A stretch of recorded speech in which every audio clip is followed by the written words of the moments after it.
코로나19가 재확산하면서 병상 부족 사태 등이 우려되는 만큼 격리 해제 기준을 완화해야 한다는 전문가 권고가 남았습니다.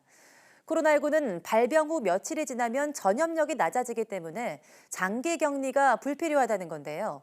방역당국도 입원과 퇴원 관련 기준을 변경해 이번 주 발표하기로 했습니다. 김지환 기자가 보도합니다. 방문 판매업체부터 물류센터와 노인요양시설까지 소규모 집단 감염 확산세는 좀처럼 수그러들 기미가 없습니다. 6개월 가까이 이어진 코로나19 사태에 의료 체계에도 과부하가 걸렸습니다. 현재 전체 음압병상 가운데 입원할 수 있는 병상은 30% 정도. 특히 최근 감염이 잇따른 경기도와 대전은 남아있는 병상이 겨우 10개에서 20개 정도로 포화 상태입니다.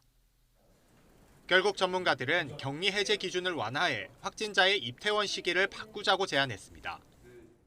격리를 이유로 병원에서 퇴원하지 못하고 있는 환자들이 많습니다. 이런 상황에서 입원 치료가 필수적인 고위험군에서 집단 감염 사태가 발생할 경우 심각한 의료 시스템 붕괴 사태로 코로나19는 메르스와 확진 양상이 다르고 완전 종식도 힘든 만큼 효율적인 진료와 피해 최소화에 초점을 맞추자는 겁니다.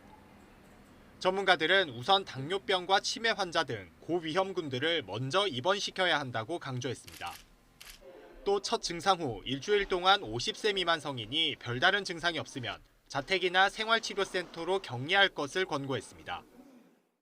호흡곤란이 없고 고혈압, 당뇨, 만성 폐질환, 만성 신질환, 치매 같은 기저질환이 없는 분들은 궁극적으로 산소 치료가 필요할 정도로의 중증으로 진행한 경우 사실 1.8%밖에 불과했습니다.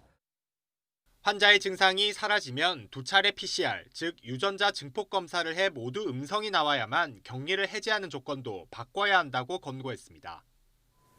코로나19는 5일 정도 지나면 전염력이 낮아지지만 증식력을 잃은 바이러스 탓에 검사 결과는 계속 양성이 나올 수 있어 소모적이라는 겁니다. 질병관리본부는 전문가들의 제안을 받아들여 조만간 기준을 완화한 새로운 병상 자원 관리 방안을 마련하기로 했습니다. YTN 김지환입니다.